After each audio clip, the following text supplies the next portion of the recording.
Դեկտեմբերի 9-ին Վանաձորի քաղաքապետարանի նիստերի դահլիճում ամենշաբաթյա հերթական խորհրդակցություններ։ Նիստը սկսվեց քաղաքի սանիտարական մաքրման և կենցաղային աղբանության վերաբերյալ հանձնարարականներ տալով։ Աշխատեք, որ և կենցաղային աղբահանությունը ճիշտ կազմակերպել, աղբարկեղների կողքին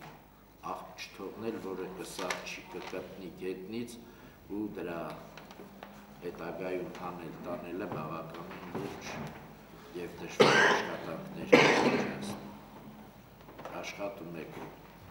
օրական 2 անգամ, 3 անգամ նայել,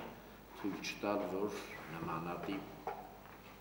պրոցեսներ կատարվեն։ Ձմեռային պաշտպանության համար նախատեսված տեխնիկա և աղավազային պաշարների կուտակման համար այս տարի մրցույթը տեղի կունենա դեկտեմբերի 23-ին։ Այնուամենայնիվ ես անհանգստացած եմ։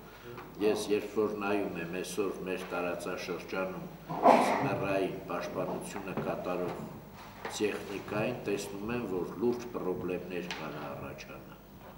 Արեք այնպես, որ շատ արագ այդ խնդիրները լուծում ստանան։ Սամվել Դարփինյանը նշեց նաև, որ քաղաքում շատացել են վառված լամպերի քանակը կամ փողոցներ, որտեղ լուսավորությունը թույլ է։ Հանձնարարվեց մինչև տարվա վերջ բոլոր վառված լամպերը փոխարինել նորերով, որպեսզի տոն օրերին լուսավորության հետ կապված խնդիրներ չառաջանան։ Նախորդ շաբաթվա ընթացքում քաղաքում ոչնչացվել են 39 թափառող կենդանի։